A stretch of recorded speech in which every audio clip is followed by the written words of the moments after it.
بھائی محمد اشفاق صاحب سے ملتمس ہوں کہ وہ سٹیج پر تشریف لے آئیں۔ بھائی محمد اشفاق صاحب، میاں محمد شاہ صاحب الحاج میاں بشیر احمد صاحب کے صاحبزادے لخت جگر و نور نظر، وہ پنڈال میں تشریف فرما ہے۔ میں ان سے ملتمس ہوں کہ وہ سٹیج پر تشریف لے آئیں۔ یہ جو محفل کا آغاز ہوا تھا یہ ان کے والد صاحب کا ہی فیضان ہے، الحاج میاں بشیر احمد صاحب کا۔ اب آپ کے سامنے بلا تاخیر تشریف لاتے ہیں استاد العلماء حضرت علامہ فہامہ یکتا زمانہ شیخ الحدیث و تفسیر علامہ محمد سعید قمر سیالوی صاحب مدثر العالی، آپ کے نورانی اور ویدانی خطاب سے ہمارے اذہان و قلوب کو منور فرمائیں گے۔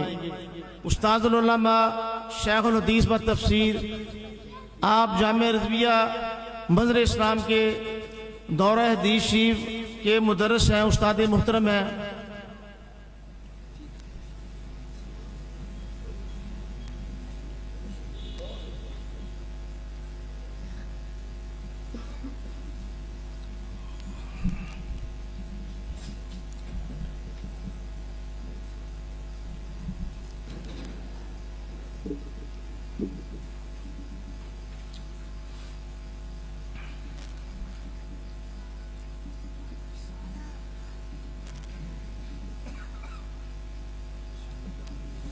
الرحيم الحمد لله رب العالمين، والصلاة والسلام على سيد الأنبياء والمرسلين وعلى آله وأصحابه أجمعين. أما بعد، فأعوذ بالله من الشيطان الرجيم. بسم الله الرحمن الرحيم. ألا إن أولياء الله لا خوف عليهم ولا هم يحزنون. سبحان اللہ۔ الذين آمنوا وكانوا يتقون لهم البشرى في الحياة الدنيا وفي الآخرة لا تبديل لكلمات الله ذلك هو الفوز العظيم. سبحان اللہ۔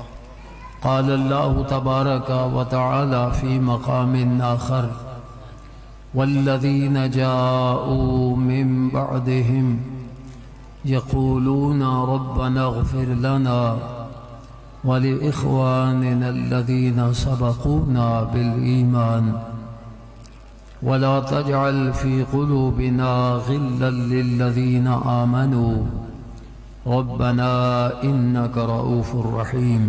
سبحان اللہ۔ قال الله تبارك وتعالى في مقام آخر: قولوا أيها المؤمنون اهدنا الصراط المستقيم صراط الذين أنعمت عليهم غير المغضوب عليهم ولا الضالين. آمين. صدق الله مولانا العظيم وصدق رسوله النبي الكريم الأمين، ونحن على ذلك لمن الشاهدين والشاكرين، والحمد لله رب العالمين. درود و سلام سارے حضرات بابا بلند پڑھیں. الصلاة والسلام علیک یا سیدی یا رسول اللہ وعلى آلك وأصحابك يا سيدي يا حبيب الله. الصلاة والسلام عليك يا سيدي يا رحمة للعالمين وعلى آلك وأصحابك يا سيدي يا شفيع المذنبين.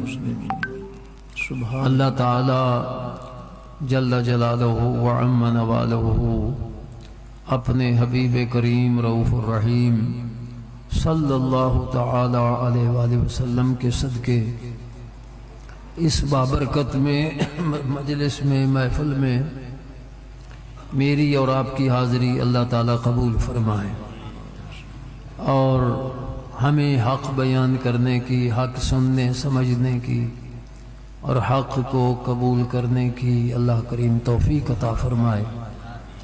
یہ ایک اللہ کے پیارے بندے حضرت بابا مست جمال بلکہ مست جمال مصطفیٰ صلی اللہ علیہ وآلہ وسلم، یہ ان کا عرس مبارک ہے۔ اللہ تعالیٰ ان کے درجات کو بلند و بالا فرمائے، آمین ثم آمین۔ ان کی قبر شریف پہ اللہ تعالیٰ اپنی بے شمار رحمتیں نازل فرمائے، آمین ثم آمین۔ حضرات گرامی، قرآن کریم فرقان حمید برہان رشید کی چند آیات مبارکہ پڑھنے کا میں نے شرف حاصل کیا ہے اور ان کے ترجمہ، تفسیر اور اس کی تفسیر میں احادیث مبارکہ کا ذکر انشاءاللہ کروں گا۔ اللہ تعالی ہم سب کو حق سننے کی اور اس کو ماننے کی توفیق عطا فرمائے۔ یاد رکھیے کہ اللہ تعالی نے اس دنیا میں انسانوں کی ہدایت کے لیے اور جنات کی ہدایت کے لیے، کیونکہ اللہ تعالیٰ کی عبادت کے مکلف انسان بھی ہیں اور جن بھی ہیں، تو انسانوں اور جنوں کی رہنمائی کے لیے نبی جنوں میں سے نہیں بھیجے، انسانوں میں سے بھیجے، اور وہ آئے اس دنیا میں رہنمائی کرنے کے لیے، اور بہت کم لوگوں نے اللہ کے نبیوں کی پیروی کی۔ اکثریت وہ بجائے اللہ کے نبیوں کی پیروی کرنے کے وہ دنیا کو انہوں نے ترجیح دی۔ دنیا، مال و دولت، اقتدار، اسی کی خواہش میں وہ لگے رہے۔ اور یاد رکھیے کہ جن لوگوں نے اللہ کے نبیوں پر ایمان لائے اور اللہ کے نبیوں کی اطاعت و اتباع کر لی، وہ دنیا سے یا دنیا کے مال و دولت سے یا ان مناصب وغیرہ سے وہ مستغنی ہو گئے، اور اکثریت وہ دنیا کو پسند کرنے والے لوگ جتنے اللہ کے نبی تشریف لائے۔ آپ نے قرآن کریم میں کئی انبیاء علیہ السلام کا تذکرہ ہے۔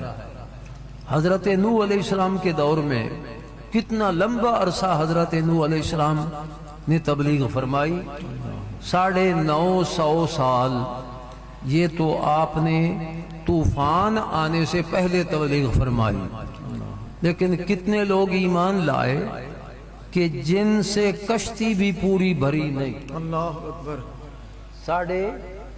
950 سال تبلیغ فرمائی، اور کشتی، ایک کشتی جو ہے وہ ایمان والوں سے بھری نہیں، اس میں کچھ اشیاء دیگر بھی اس میں سوار کی گئیں، اور جو اس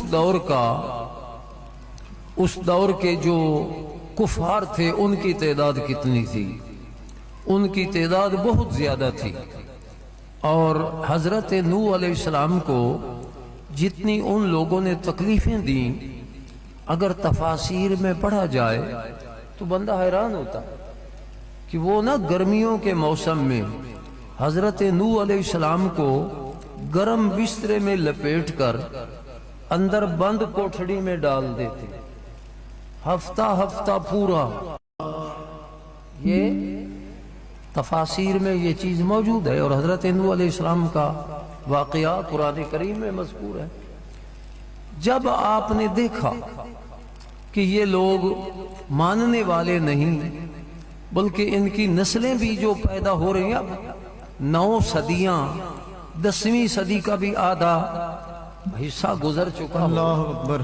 یہ کتنا عرصہ ہوگا اور کتنی نسلیں گزر چکی ہوں گی اس دور میں. جب آپ نے دیکھا کہ یہ ایمان لانے والے نہیں تو اللہ تعالیٰ کی بارگاہ میں عرض کی، یا اللہ میری مدد فرما. اللہ تعالیٰ نے فرمایا، اے پیارے نوح علیہ السلام تو ایک کشتی بنا. وہ کشتی بنانے لگے، جو کافر تھے نا وہ مذاق کرنے لگے کہ لو جی پہلے تو نبی تھے، پہلے تو رسالت کے دعوے تھے، اب یہ مستری صاحب بن گئے ہیں اور اللہ کے نبی کو مجنون کہتے ہیں استغفر اللہ. کہ یہ پانی کا نام و نشان نہیں اور یہ کشتیاں بنا رہے ہیں. اللہ کشتیاں تو سمندروں میں ہوتی ہیں، دریاؤں میں ہوتی ہیں، یہاں تو پانی کا نام و نشان نہیں اور یہ کشتیاں لوگ ہنستے، تالیاں بجاتے، مذاق کرتے. آپ فرماتے کہ تم آج ہنس رہے ہو، کل تمہارے ڈوبنے پر ہم ہنسیں گے. اللہ اکبر. پھر وہ وقت آیا کہ پانی جو ہے نا وہ تنور سے نکلا، تنور سے پانی نکلا، پھر جگہ جگہ سے چشمے پھوٹے، پھر اوپر سے بارشیں شروع ہوئیں، سیلاب، پھر اتنا سیلاب اونچا ہو گیا کہ پہاڑوں سے بھی اوپر ہو گیا. اللہ اور وہ کشتی میں جو سوار ہوئے تھے، جو اللہ کے نبی پر ایمان لائے تھے، وہ بچ گئے، باقی سارے پانی میں ڈوب کے مر گئے. اللہ اکبر. یہ حضرت نوح علیہ السلام کا دور. اسی طرح حضرت ابراہیم علیہ السلام کا دور آپ نے قرآن کریم میں کئی بار واقعہ سنا ہوگا کہ نمرود، اس کے ماننے والوں کی کثرت ہے، حضرت ابراہیم علیہ السلام کا کوئی ساتھی نہیں. آخر کار وہ جناب بناتے ہیں، ایک آگ کا گھر بنایا انہوں نے، اس میں لکڑیاں جمع کی، آگ لگائی اور اللہ کے نبی کو اس میں ڈالا. کوئی اس وقت احتجاج کرنے والا نہیں. آپ کے ڈالے جانے سے پہلے تو نہیں پتا تھا کہ اللہ تعالیٰ اس آگ کو سلامتی والی ٹھنڈی کر دے گا، پہلے تو نہیں کسی کو پتا تھا. تو کوئی احتجاج کرنے والا نہیں کہ ایک اللہ کے بندے کو تم کیوں آگ میں ڈال رہے ہو، کیا ترس نہیں تمہیں آ رہا، رحم نہیں آ رہا، کوئی ایسی بات کرنے والا نہیں. انہوں نے ڈالا، لیکن اللہ تعالیٰ کی مدد دیکھیے کیسے آئی. وہ جیسے نوح علیہ السلام اندر گرمی میں بسترے میں لپٹے ہوئے، بندھے ہوئے بستروں میں، وہ 8ویں دن 10ویں دن جب ان کی مرضی کرتی ہے نکالتے ہیں، جب سمجھتے ہیں کہ اب تو ختم ہو گئے ہوں گے، لیکن اب صحیح زندہ سلامت نکلتے ہیں. تو اللہ کے نبی ابراہیم علیہ السلام کو آگ میں ڈالا جاتا ہے اور اللہ تعالیٰ فرماتا ہے، یا نارو کونی بردم و سلاما، اے آگ ٹھنڈی اور سلامتی والی ٹھنڈی ہو جا، اتنی ٹھنڈی بھی نہ ہو کہ سردی سے بھی میرے نبی کو تکلیف پہنچے. حضرت موسیٰ علیہ السلام کا دور آیا تو فرعون کے ماننے والے کتنے تھے اور موسیٰ علیہ السلام کے کتنے ساتھی تھے، اور آپ کے ساتھیوں پر کس طرح تشدد اور کس طرح ظلم ہوتا تھا. جتنے انبیاء علیہ السلام دیکھیے، لیکن جو اللہ کے نبیوں پر ایمان لاتے تھے نا، اس میں کچھ تو عام مومنین ہوتے تھے اور کچھ وہ اللہ کے ولی ہوتے تھے. ہر دور میں اللہ کے ولی رہے ہیں. اللہ اکبر. ایک ولی جس کا ذکر بخاری شریف میں آتا ہے کہ حضرت جریج ان کا نام تھا. جی جی سبحان اللہ. حضرت جریج، یہ بخاری میں ان کا، مسلم میں بھی ان کا ذکر ہے. سبحان اللہ. کہ انہوں نے ایک، وہ اس امت کے ولی نہیں تھے، پہلی امتوں کے ولی تھے. انہوں نے ایک آبادی سے باہر چھوٹا سا کمرہ بنایا، اس میں وہ عبادت کرتے تھے. تھے جوان، اللہ کی عبادت کرتے. تو ایک عورت بکریاں چراتی چراتی وہاں آئی. اس عورت نے جب دیکھا کہ یہ نیک آدمی، اللہ تعالیٰ ان کے چہرے پہ نور تو عطا فرماتا ہے نا اپنے عبادت گزاروں کے، چہروں پہ نور عطا فرماتا ہے اور حسن اللہ ان کو دیتا ہے. تو وہ بدکارہ عورت تھی, اس نے خواہش ظاہر کی حضرت جریج سے بدکاری کی.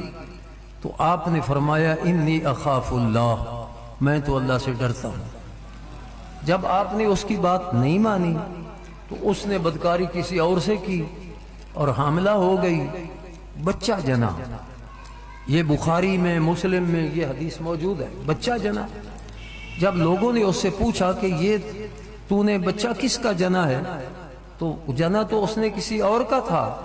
وہ کہنے لگی یہ جریج نے میرے ساتھ زیادتی کی ہے اور یہ اس کا بچہ ہے. لوگ آئے جناب. جب نیک لوگوں پر جھوٹا بھی الزام لگتا ہے نا تو لوگ تحقیق نہیں کرتے, بڑے دور کر آتے ہیں.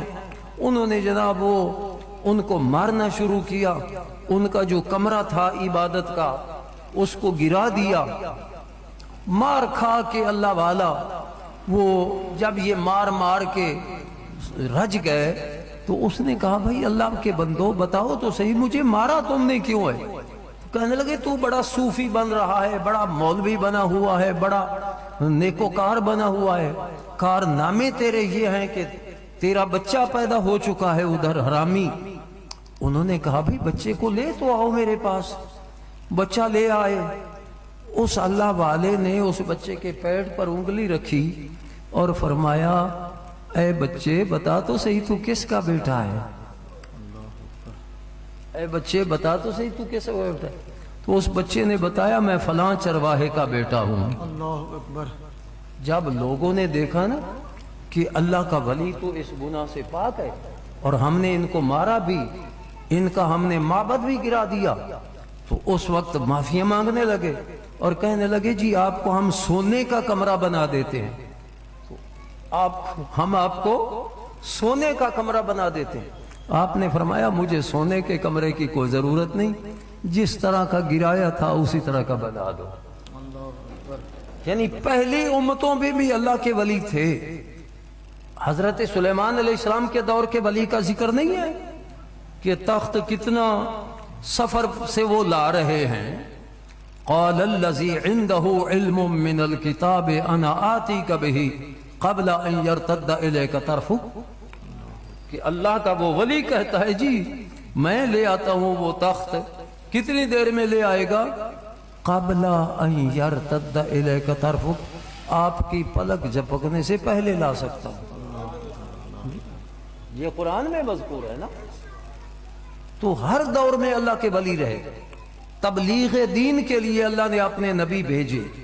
چونکہ اس دور میں ایک فوت ہوتا اللہ تعالیٰ دوسرے کی طرف وحی کا نزول فرماتا اور اس کو تعلیم امت کے لیے مقرر فرما دیتا. لیکن جب ہمارے پیارے آقا صلی اللہ علیہ وآلہ وسلم کا وقت آیا نا تو اللہ تعالیٰ نے محبوب کو خاتم النبیین بنا کے بھیجا. سبحان اللہ سبحان اللہ. نہ آپ کی ظاہری حیات مبارکہ میں کوئی نبی اس دنیا میں اور آیا, نہ آپ کے وصال شریف کے بعد قیامت تک کوئی نبی آ سکتا ہے. یہ ہے مسلمانوں کا عقیدہ ختم نبوت کا. اب یہ بتائیے اللہ اکبر, یا رسول اللہ, یا علی, زندہ باد. اب اللہ تعالیٰ کا فیصلہ ہے قرآن کریم میں وَمَا كُنَّا مُعَذِّبِينَ حَتَّى نَبْعَثَ رَسُولًا. چونکہ میں خطیب نہیں ہوں نا, میں پڑھانے والا ہوں, تو میرا انداز پڑھانے والا سمجھانے والا ہے کہ میری بات آپ کی سمجھ میں آ جائے. اللہ اکبر. اور بات الحمدللہ قرآن اور حدیث کی ہوگی, ہے نا. سبحان اللہ. قرآن حدیث سے باہر نہیں. مجھے وہی کہتے ہیں شکایتیں وہ نہیں آتی ہیں. تو ما کننا معذبین حتی نبعث رسولا, اللہ تعالیٰ کا فیصلہ ہے کہ ہم کسی پر اس وقت تک عذاب نہیں بھیجتے جب تک ان کو سمجھانے والا نہیں بھیج دیتے ان میں. تو جب رسول اللہ علیہ السلام صرف عرب شریف میں موجود رہے, عجم کی طرف تو آپ نے تشریف ہی نہیں لائے، اور پھر آپ کے وصال شریف کے بعد تو آپ کے واعظ بھی وہ بظاہر ختم ہو گئے، تو کس طرح دنیا والوں کو یہ اسلام کا پیغام پہنچنا تھا؟ تو وہ رسول پاک علیہ الصلوۃ والسلام نے اسی لیے فرمایا کہ علماء امتی کا انبیاء بنی اسرائیل، سبحان اللہ، پہلے جو کام نبی کرتے تھے میری امت کے علماء وہ کام کریں گے۔ سبحان اللہ، علماء حق، علماء ربانیین۔ اور یاد رکھیے کہ ولی کے لیے عالم ہونا ضروری ہے، ولی کے لیے عالم ہونا ضروری ہے۔ جب سے ہم نے جاہلوں کو ولی مان لیا نا، یا ولی سمجھ لیا، تو اس دن سے ہم گمراہ ہو گئے۔ ولی کے لیے عالم ہونا شرط ہے، اور عالم بھی عالم ربانی ہونا، کیونکہ سارے عالم بھی عالم ربانی نہیں، علماء سو بھی ہیں، علماء برے علماء۔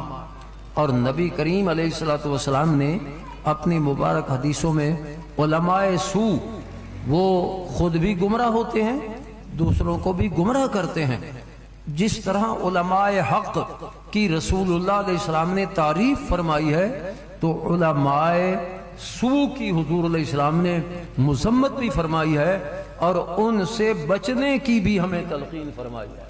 سبحان اللہ۔ ایک آپ کو میں واقعہ سناتا ہوں حدیث پاک کا۔ ہم بیٹھے تھے مسجد حرام شریف میں مکہ مکرمہ، ذرا غور سے بات سنی میری۔ تو میرے پاس چند آدمی وہ جنوبی پنجاب کے سرائکی بولنے والے وہ بیٹھے تھے، نہ وہ میرے واقف تھے نہ میں ان کا واقف تھا۔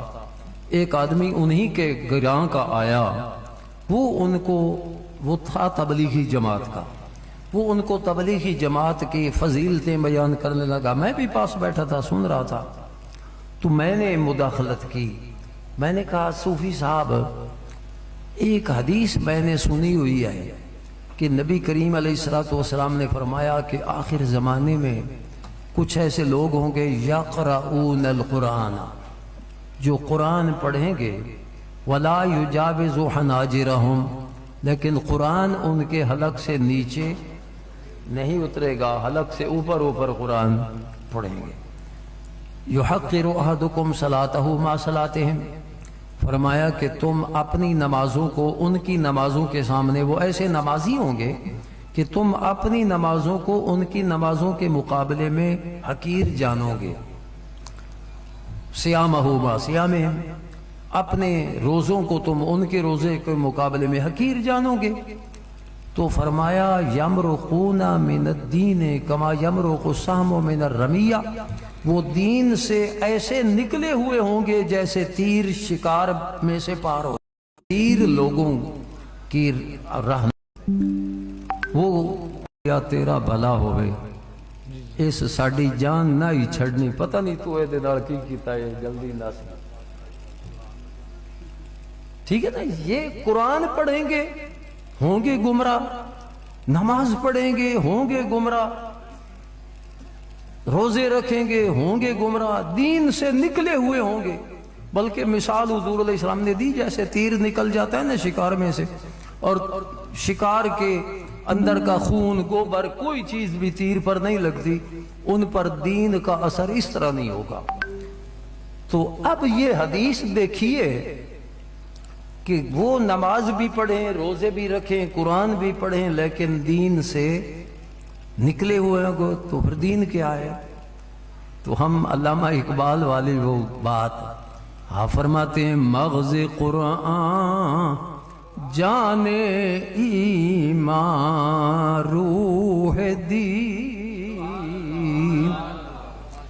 مغز قرآن جان ایمان روح دین، ہست حب رحمت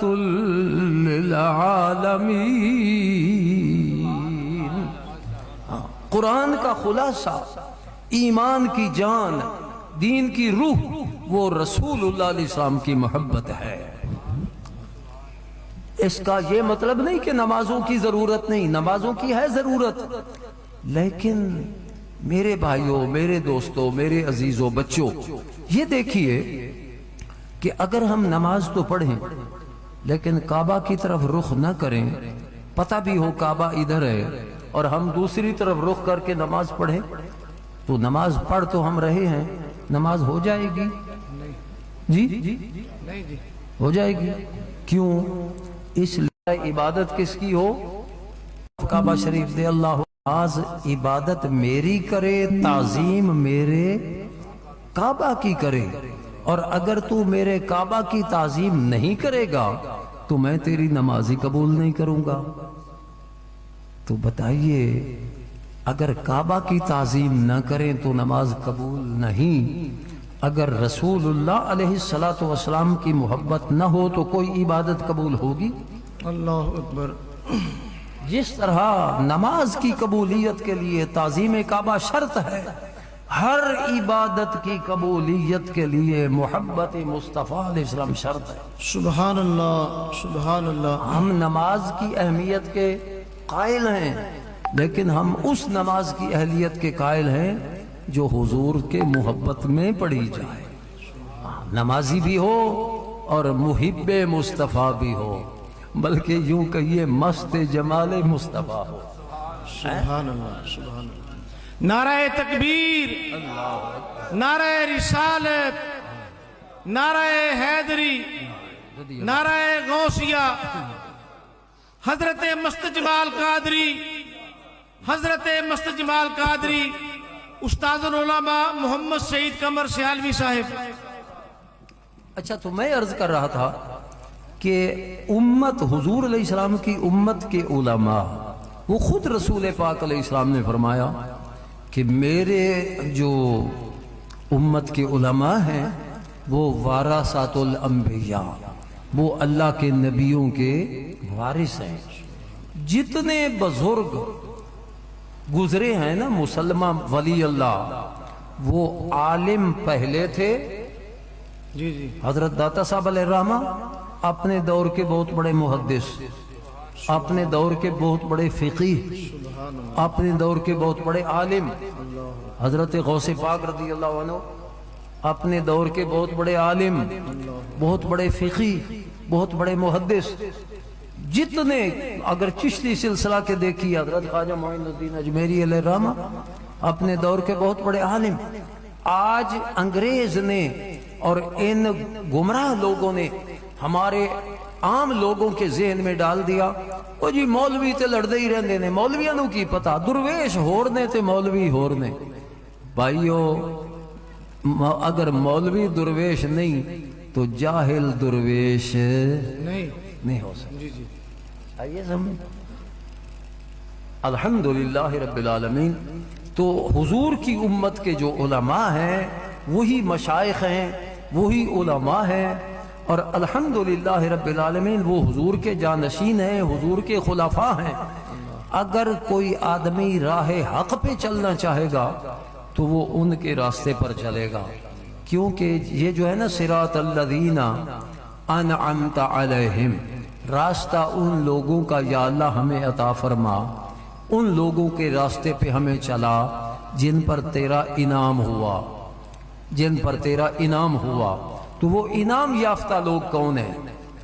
آپ اچھا، یہاں ایک بڑی سوچنے کی بات ہے کہ اللہ تعالیٰ نے جو فرمایا کہ میرے بندو اہدنا الصراط المستقیم، دعا کرو مجھ سے سیدھا راستہ مانگو، تو پھر اللہ تعالیٰ یوں فرما دیتا صراط القرآن والحدیث، صراط الکتاب والسنت، قرآن اور حدیث کا راستہ پر چلا۔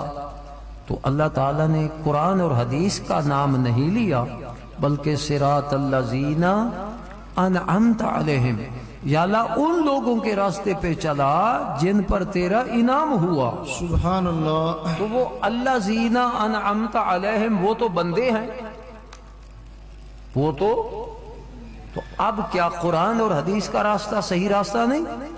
قرآن اور حدیث کا راستہ صحیح راستہ ہے، لیکن جتنے گمراہ فرقے ہیں انہوں نے قرآن کی تفسیریں اور ترجمے لکھے، جتنے گمراہ فرقے ہیں انہوں نے حدیثوں کے ترجمے لکھے اور ترجمے میں گڑبڑ کی۔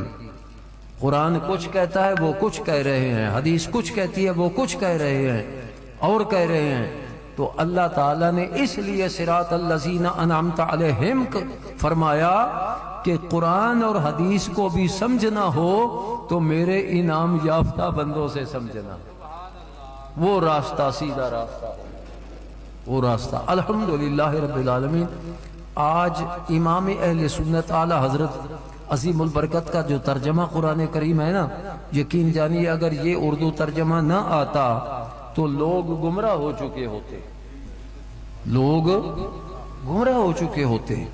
تو جس طرح حضور علیہ السلام کے جو جانشین تھے نا، انہوں نے لوگوں کو الحمدللہ رب العالمین سیدھے راستہ دکھایا، اور غیر المغضوب علیہم وللضالین، یا اللہ جن پر تیرا غضب ہوا، جو گمراہ ہوئے، ان کے راستے سے ہمیں بچا لینا، ان کے راستے پہ ہمیں نہ چلنے دینا۔ تو یہ گمراہ لوگ وہ ہیں شیطان کے آلہ کار، وہ شیطان بھی اپنے نمائندے بھیجتا ہے گمراہ کرنے کے لیے، اور اللہ تعالیٰ کے انعام یافتہ بندے بھی ہیں لوگوں کو گمراہی سے بچانے کے لیے۔ اگر ہم چاہتے ہیں کہ ہم سیدھے راستے پر چلیں تو ہمیں اللہ کے ولیوں کا راستہ اپنانا ہوگا۔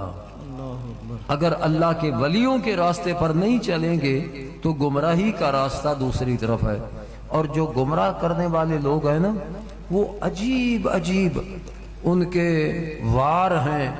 اب تو یہ جب سے یہ آیا ہے نا میڈیا، تو سوشل میڈیا، اس نے آ کر اور بھی لوگوں کے لیے گمراہی آسان کر دی ہے، اور بہت سارے لوگ گمراہ ہو رہے ہیں۔ یاد رکھیے، ترجمہ قرآن جب پڑھ رہے ہو نا تو دیکھو کہ یہ ترجمہ کسی ہادی مہدی بندے کا کیا ہوا ہے یا کسی گمراہ کا کیا ہوا ہے۔ تو جو ہادی مہدی بندوں کا ترجمہ ہے وہ پڑھیں۔ اسی طرح جب حدیث آتی ہے یہ دیکھیں کہ یہ ترجمہ کسی اللہ کے انعام یافتہ بندے کا ترجمہ ہے یا کسی گمراہ کا ترجمہ ہے۔ اب مرزائی جو کہ جن کے کافر ہونے پر سب کا اتفاق ہے، ترجمہ تو ان کا بھی آ چکا ہے، قرآن کا بھی اور حدیث کا بھی۔ اگر ان کا ترجمہ پڑھیں گے تو ہم ہدایت پر رہیں گے۔ اگر خارجیوں نجدیوں کا ترجمہ پڑھیں گے، اب خارجیوں نجدیوں کے ترجمے میں آپ کو بتاتا ہوں، وہ کہتے ہیں وہ ہے نا وَوَجَدَكَ ضَالًّا فَهَدَىٰ، اور پایا آپ کو گمراہ پھر ہدایت دی، رہنمائی دی۔ نعوذ باللہ من ذالک، پایا تجھے گمراہ۔ لیکن امام اہل سنت نے ترجمہ کیا کیا کہ پایا تجھے اپنی محبت میں وارفتہ۔ سبحان اللہ، سبحان اللہ۔ اپنی محبت میں وارفتہ، پھر اپنی طرف راہ دی۔ تو یہ کتنا پاکیزہ ترجمہ ہے۔ تو اس لیے الحمدللہ یہ ہمارے ممدوح، یہ بھی انہی لوگوں میں سے تھے کہ جو، یاد رکھیے، یہ ایک مست نہیں تھے، خدا کی قسم، جس کو رسول اللہ علیہ السلام کی محبت مل جاتی ہے وہی مست جمال مصطفیٰ ہو جاتا ہے۔ سبحان اللہ، سبحان اللہ، اللہ اکبر۔ اور یہ جو ہے نا، یہ شراب، یہ شراب، اب یہ لفظ آ گیا نا شراب، اب اس سے عوام کیا سمجھیں گے شراب سے؟ اور شرابن طہورا قرآن میں کس کو شراب کہا گیا؟ تو معلوم ہوا کہ ہر لفظ کے لیے دو دو معنی ہیں یا کئی معنی ہیں۔ اس سے معنی عوام اور مراد لیتے ہیں اور خواص اور معنی مراد لیتے ہیں۔ جس نے بھی حضور علیہ السلام کی محبت سے مشروب پی لیا، انشاءاللہ وہ مست جمال مصطفیٰ ہو گیا۔ سبحان اللہ، سبحان اللہ۔ اور یہ جو ہے نا حضور کی محبت صلی اللہ علیہ وسلم، یہ ہر کسی کو نہیں ملتی۔ بزرگ فرماتے ہیں، ایک پنجابی بزرگ نے فرمایا، عشق کرم دا ازلی قطرہ، اللہ اکبر، عشق کرم دا ازلی قطرہ، تے میں دے وس نہیں، اللہ اکبر، ایک نہ لب دیاں ہتھ نہ آوے، ایک نہ دے وچ راہیں۔ سبحان اللہ، سبحان اللہ، سبحان اللہ۔ عشق کرم دا ازلی قطرہ، تے میں دے وس نہیں، ایک نہ لب دیاں ہتھ نہ آوے، ایک نہ دے وچ راہیں۔ سبحان اللہ، حضور علیہ السلام کی محبت کا جام اللہ جسے پلا دے۔ اللہ وہ نا ایک تنا تھا کھجور کا، رسول پاک علیہ السلام نے جب مسجد نبوی شریف بنائی اور خطبہ ارشاد فرمایا، وہ ایک کھجور کا تنا وہ کھڑا کر دیا، اس کے ساتھ ٹیک لگا کے رسول پاک علیہ السلام خطبہ ارشاد فرماتے تھے۔ آپ کی ایک صحابیہ خاتون، اس کا غلام تھا جو لکڑی کا بڑا شاندار کاریگر تھا۔ وہ خاتون عرض کرتی ہے صحابیہ، یا رسول اللہ علیہ السلام اگر اجازت دو تو میں ممبر نہ بنوا کے رکھ دوں تاکہ آپ اس پہ جلوہ فرما ہو کر تشریف فرمائیں، خطبہ ارشاد فرما کے پھر اس پر بیٹھیں۔ تو حضور علیہ السلام نے اپنی اس صحابیہ کو اجازت دی۔ اس نے اپنے غلام کو کہا کہ جلدی جلدی نہ ایک خوبصورت ممبر بنا کر رکھ دے۔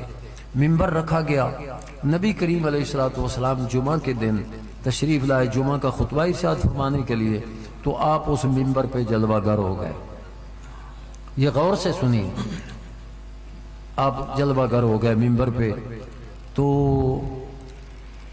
وہ جو کھجور کا تنا تھا نا، جس سے ہمیشہ آپ اپنی پشت مبارک لگا کر خطبہ دیتے تھے، یہ بخاری شریف کی حدیث ہے، صحاح ستہ کی سب سے اعلیٰ کتاب۔ تو اور کی کتب میں بھی ہے، لیکن بخاری کا جب نام لے لیا تو ساری اس میں آ گئی۔ تو وہ جو کھجور کا تنا تھا نا، وہ رونے لگا۔ کھجور کا تنا، بولیے، رونے لگا، کھجور کا تنا رونے لگا۔ اچھا، رونے کے لیے پھر یہ نہیں کہ وہ رو رہا تھا اور کسی کو اس کے رونے کا پتہ نہیں تھا۔ حدیث پاک میں آتا ہے کہ جس طرح 10 مہینے کی گاپن اونٹنی وہ روتی ہے نا، وہ تنا اس طرح رو رہا تھا، یعنی آواز سے۔ اچھا، میں آپ سے پوچھتا ہوں کہ رونے کے لیے جان ضروری ہے یا نہیں؟ ایک مردہ چیز ہے یا مردہ انسان ہی ہے، اس کو کاٹتے ہیں، ایسے کرتے ہیں، وہ روتا ہے؟ کیوں نہیں رو رہا؟ کہ جان نہیں۔ کوئی جانور مر جائے، اس کو مارو، یہ کرو، وہ روتا ہے؟ کیوں؟ جان نہیں۔ تو رونے کے لیے جان چاہیے۔ اور وہ حضور کی جدائی میں رو رہا ہے کہ پہلے تو میں پشت انور کے بوسے لیتا تھا، اب تو مستقل جدائی نصیب ہو گئی، تو وہ رونے لگا۔ اور محبت جو ہے اس کا مرکز دل ہے۔ کھجور کے تنے میں دل تھا؟ نہ جان تھی نہ دل تھا۔ پھر جدائی کے لیے احساس بھی چاہیے، کیا اس میں احساس تھا؟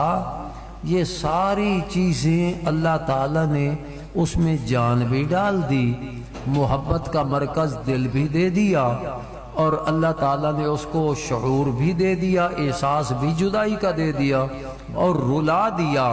یہ اس کو تنے کو محبت کس نے دی ہے؟ جانور مر جائے، اللہ تعالیٰ نے دی ہے۔ کیوں محبت دی ہے؟ دکھانے کے لیے احساس بھی جدائی کا دے دیا۔ چاہوں اپنے محبوب کا محب بنا دوں۔ سبحان اللہ، سبحان اللہ۔ اب پھر رسول اللہ علیہ السلام نے کیا کیا کہ آپ خطبہ دیتے رہے؟ نہیں، آپ ممبر سے نیچے آئے، اس تنے کو حضور نے گلے سے لگا لیا۔ سبحان اللہ، سبحان اللہ۔ اب بتائیے، جو محبت کرنے والے اور محبت میں رونے والے تنے کو ایسے نہیں چھوڑتے گلے لگائے بغیر، اگر حضور کا امتی حضور سے محبت کرے تو سبحان اللہ، سبحان اللہ، سبحان اللہ۔ پھر وہ مست جمال مصطفی ہو جائے گا۔ اللہ اکبر، اللہ اکبر۔ حدیث پاک میں آتا ہے کہ رسول اللہ علیہ السلام، یہ مسلم شریف میں ہے کہ نبی کریم علیہ السلام نے فرمایا کہ میں آج بھی ان پتھروں کو پہچانتا ہوں جو میرے اعلان نبوت سے پہلے مجھے سلام عرض کرتے تھے۔ تو پتھر میں زبان ہے، پتھر بول سکتا ہے۔ نبی کریم علیہ الصلوۃ والسلام آپ آگے آگے جا رہے ہیں، پیچھے علی المرتضیٰ جا رہے ہیں، آواز آتی ہے درود و سلام کی، تو علی المرتضیٰ ادھر ادھر دیکھنے لگے، کوئی نظر نہیں آ رہا۔ حضور علیہ السلام نے فرمایا علی کیا دیکھتا ہے؟ عرض کی حضور سلام کی آواز آ رہی ہے، کوئی سلام پڑھنے والا نظر نہیں آ رہا۔ فرمایا وہ پہاڑ کے اوپر جو سفید پتھر ہے نا وہ سلام عرض کر رہا ہے۔ ہاں جی، حضور علیہ الصلوۃ والسلام جس راستے سے گزرتے نا درخت بھی سلام عرض کرتے، اللہ اکبر، درخت بھی سلام عرض کرتے، پتھر سلام عرض کرتے۔ حضور علیہ الصلوۃ والسلام نے فرمایا احد پہاڑ کی طرف اشارہ فرما کے، ھذا جبل یحبنا ونحبہ، فرمایا یہ پہاڑ یہ ہم سے محبت کرتا ہے اور ہم اس سے محبت کرتے ہیں۔ اس سے محبت کرتے ہیں۔ اللہ، یعنی حضور علیہ الصلوۃ والسلام نے کیا بتایا کہ ہم وہ لجپال ہیں، جو بھی ہم سے محبت کرے ہم اس سے محبت کرتے ہیں۔ اللہ اکبر، اور پھر جب محبت کرنے والے سے حضور محبت کریں گے تو وہ مست جمال نہیں ہو جائے گا۔ اللہ اکبر، اللہ اکبر، ہاں جی، سبحان اللہ۔ یہ جی الحمدللہ۔ لیکن یاد رکھیے یہ اللہ تعالیٰ اپنے محبوب کریم علیہ السلام کی محبت کے لیے جسے چاہے چن لے، سبحان اللہ، جسے چاہے چن لے، اور ہماری طلب بھی اس کے لیے بڑی ضروری ہے۔ آپ دیکھیے کہ صدیق اکبر رضی اللہ تعالی عنہ یا فاروق اعظم عثمان غنی علی المرتضیٰ حضرت بلال حبشی رضی اللہ عنہ، تو جو کچھ انہوں نے دیکھا تھا وہ ساری چیزیں ابو جہل نے نہیں دیکھی تھی، وہ ساری چیزیں ابو لہب نے نہیں دیکھی تھی، سارا کچھ دیکھا تھا نا۔ تو ابو جہل کیوں ابو جہل رہا؟ صدیق اکبر کیوں صدیق اکبر بن گئے؟ اللہ اکبر، اللہ تعالیٰ جسے چاہے محبوب کی محبت عطا فرمائے۔ سبحان اللہ، سبحان، اور ہمارے دلوں کا خالق وہ اللہ کریم ہے، اور ہمارے دل یہ ظرف ہیں۔ یہ کیا ہے؟ ظرف، ظرف کہتے ہیں برتن کو، برتن کو۔ ہمارے دل یہ ظرف ہیں، اور ظرف جو ہوتا ہے نا وہ کسی نہ کسی چیز کو ڈالنے کے لیے بنایا جاتا ہے، اور جس چیز کو ڈالنے کے لیے بنایا جاتا ہے وہی اس میں ڈالی جاتی ہے۔ سبحان اللہ، آپ دیکھیں گے بازار میں کچھ لوٹے پڑے ہوتے ہیں، ان کی ٹوٹی بھی لگی ہوتی ہے، دستی بھی ہوتی ہے، وہ کس لیے بنے ہوتے ہیں؟ باتھ روم میں رکھنے کے لیے۔ کہاں رکھنے کے لیے؟ باتھ روم میں رکھنے کے لیے۔ ان کو ہم جب لاتے ہیں تو کہاں رکھتے ہیں؟ باتھ روم میں۔ کچھ برتن وہ ہوتے ہیں جو دودھ کے قابل ہوتے ہیں، ان کو ہم لاتے ہیں کس کے لیے؟ دودھ کے لیے۔ اور جو باتھ کے لیے لوٹا ہے کبھی اس میں بھی دودھ ڈالا ہے؟ نہیں، کیوں؟ وہ اس لائق ہی نہیں۔ اور جو دودھ والا برتن ہے کبھی اس کو باتھ وغیرہ کی طرف، کیوں؟ کہ وہ اس لائق نہیں۔ بس یہ جو دل ہے نا یہ اللہ تعالیٰ نے بنا دیے، جو پاک دل طیب طاہر دل بنائے وہ حضور کی محبت میں مست کر دی۔ سبحان اللہ، سبحان اللہ، سبحان اللہ، اللہ اکبر، وہ مست جمال مصطفیٰ ہو گئے۔ سبحان اللہ، سبحان اللہ، اور جو تھے نا بات کے لیے، کسی کے دل میں جناب وزارت کا شوق آ گیا، کوئی کہتا ہے میں گورنر بن جاؤں، اقتدار لے لوں، کوٹھی ہو جائے، کار ہو جائے، بنگلہ ہو جائے، فلاں ہو جائے، ان کو حضور علیہ الصلوۃ والسلام کی محبت ان کے نصیبوں میں ہی نہیں ہے، ان کے دلوں میں بس یہ خواہشات دنیاوی ڈال دی۔ اور صحابہ کرام رضی اللہ عنہم دیکھیے وہ کتنا کاروبار میں مصروف تھے۔ ایک مہمان آتا ہے رسول اللہ علیہ الصلوۃ والسلام کا، تو حضور کے گھروں میں مہمان کو کھلانے کے لیے کچھ نہیں۔ آپ نے فرمایا کہ جو میرے مہمان کو گھر لے جائے نا، کھانا کھلائے، کون ہے جو میرے مہمان کو لے جائے اور کھانا کھلائے؟ ایک صحابی نے کہا جی میں لے جاتا ہوں، میں لے جاتا ہوں۔ لے گئے، بیوی سے پوچھا، بیوی نے کہا کہ گھر میں کھانا صرف بچوں کا ہے، بچوں کو کھلائیں گے تو مہمان کے لیے نہیں بچتا، مہمان کو کھلائیں تو بچوں کے لیے نہیں بچتا۔ کیوں جی؟ کیا وہ کاروبار نہیں کر سکتے تھے؟ ان کے گھر میں کیوں اتنا فاقہ ہے؟ وہ کاروبار نہیں کر سکتے تھے، وہ مزدوری نہیں کر سکتے تھے۔ اچھا، پھر وہ خامد کہتا ہے بیوی کو کہ یہ مہمان ہے رسول اللہ علیہ السلام کا، بچوں کو سلا دے، تھپکیاں دیکھیں نا، سلا دے، اور مہمان کے آگے کھانا رکھیں گے، میں بھی مہمان کے قریب بیٹھوں گا، جو چراغ ہوگا نا وہ درست کرنے کے بہانے اس کو بجھا دینا، اندھیرے میں ویسے میں بیٹھا رہوں گا اور مہمان کھانا کھا لے گا۔ اب یہ اپنے گھر میں انہوں نے یہ کیا، یعنی صحابہ کرام کاروبار کر سکتے تھے لیکن کاروبار کی طرف توجہ نہیں ہے، وہ مست جمال مصطفیٰ تھے۔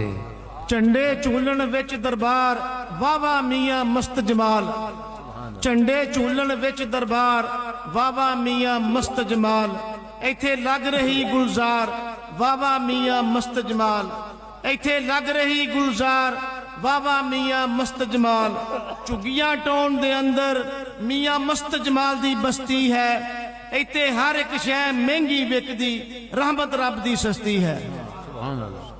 تو میں عرض کرتا ہوں کہ جب اس مہمان کو صحابی نے کھانا کھلایا، اندھیرے میں صرف مہمان نے کھایا اور گھر والے بھوکے رہے، بچے بھی بھوکے سلا دیے، صبح وہ صحابی جب رسول اللہ علیہ السلام کی بارگاہ میں حاضر ہوئے تو رسول اللہ علیہ السلام فرمانے لگے کہ جو کچھ تو اور تیری بیوی نے کیا ہے نا تو اللہ تعالیٰ بہت راضی ہوا ہے۔ اللہ تعالیٰ، یہ صحابی نے بتایا تو نہیں کہ ہم نے تو ایسے مہمان کو کھلایا، رسول اللہ علیہ السلام کو کیسے پتہ چل گیا؟ آج کچھ لوگ نا حضور کے علم پر بھی بحثیں کرتے ہیں، تو رسول پاک علیہ السلام نے فرمایا جو تم نے کیا نا کچھ، اللہ تعالیٰ بہت راضی ہوا۔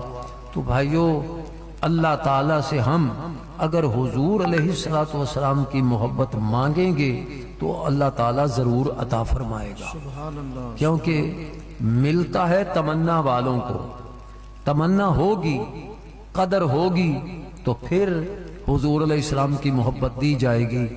اور یہ اللہ والے جو حضور علیہ السلام کے غلام، علماء حق، علماء ربانیین، اللہ کے ولی، یہ اللہ تعالیٰ نے ایسے چشمے بنا دیے ہیں کہ جو ان چشموں پر جاتا ہے تو وہ حضور کی محبت کے جام سے سیراب ہو جاتا ہے۔ سبحان اللہ۔ یہ بابا مست جمال رحمت اللہ تعالی علیہ، یہ بھی ایک چشمے سے سیراب ہوئے۔ سبحان اللہ۔ ہاں، وہ چشمہ الحمدللہ صرف یہ نہیں، اس چشمے سے سیراب ہوئے، اللہ تعالیٰ نے ہم سب کو اس چشمے سے حصہ دیا ہے، الحمدللہ رب العالمین۔ اور وہ چشمہ اللہ تعالیٰ نے حضور کی محبت کا چشمہ جاری کیا بریلی شریف میں امام احمد رضا رحمت اللہ علیہ کی صورت۔ سبحان اللہ، سبحان اللہ، اللہ اکبر۔ وہ عاشق رسول ہیں یا وہ چراغ ہیں کہ جو ان کے قریب ہوا وہی روشن ہوتا گیا۔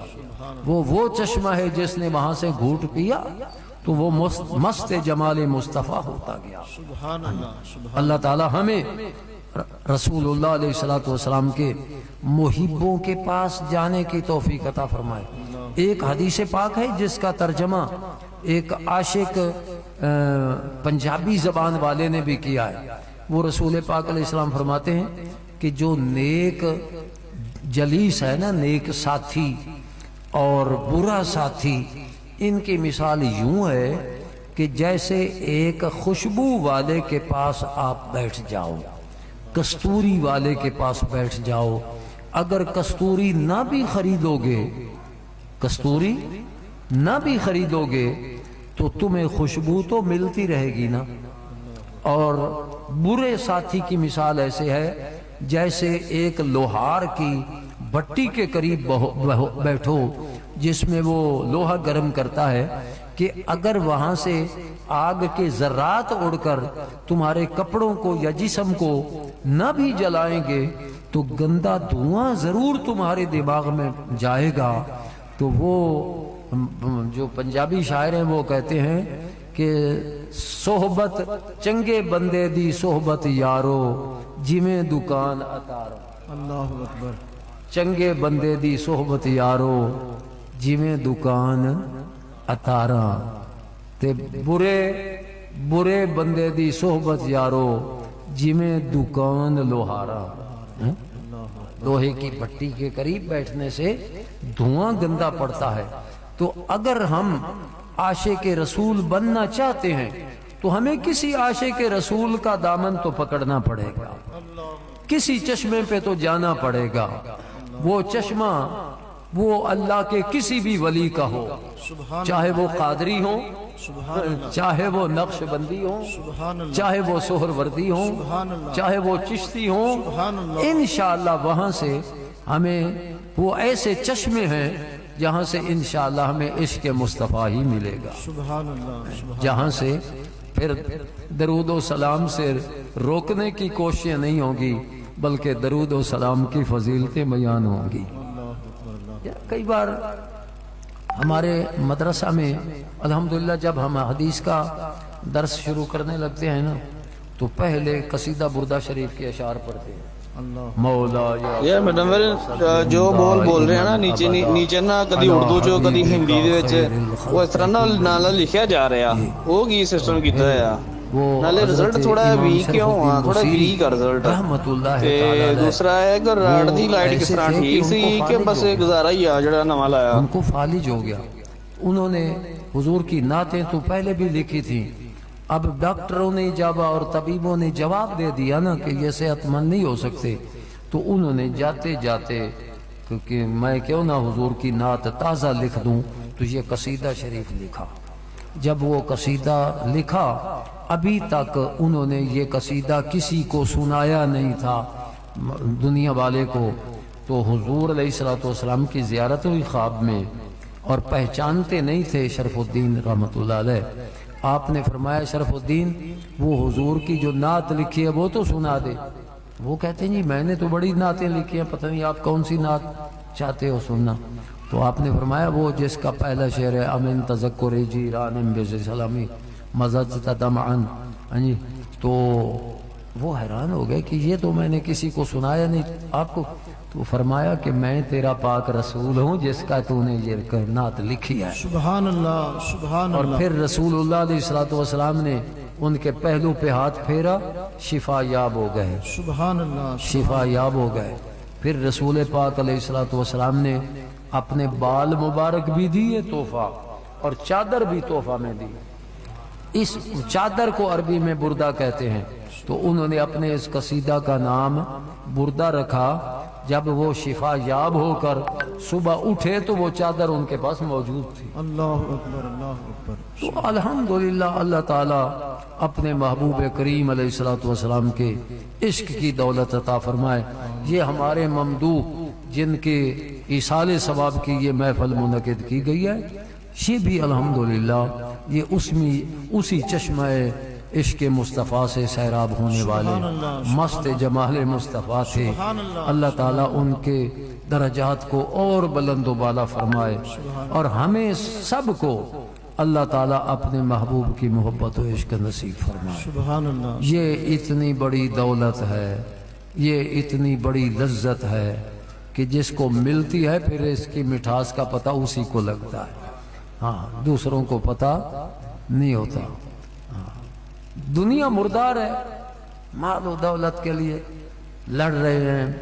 یہ جو آپ کی سیاسی جماعتیں ہیں نا, زیادہ وقت تو نہیں ہو گیا, زیادہ ہو گیا. اچھا, یہ جو آپ کی سیاسی جماعتیں ہیں نا ان میں کوئی بھی جماعت وہ ایسی نہیں جو اس لائق ہو کہ ہم ان کو ووٹ دیں. اگر ووٹ دینا ہے تو اس جماعت کو دو جو رسول اللہ علیہ السلام کی عزت و عظمت کا پہرا دینے والی جماعت. سبحان اللہ سبحان اللہ. وہ آپ ووٹ دیں گے نا، وہ کامیاب ہو نہ ہو، اقتدار ملے نہ ملے، انشاءاللہ آپ کا ووٹ آپ کو جنت میں ضرور لے جائے گا. سبحان اللہ سبحان اللہ. اور اگر ایسے لوگوں کو ووٹ دیں گے جو خود بھی گمراہ ہیں اور گمراہی پھیلا رہے ہیں تو ان کے گناہوں میں آپ شامل ہوں گے. اللہ تعالی ہمیں اپنے محبوب کی محبت نصیب فرمائے اور محبت والوں کی غلامی نصیب فرمائے. وآخر دعوانا ان الحمد للہ رب العالمین.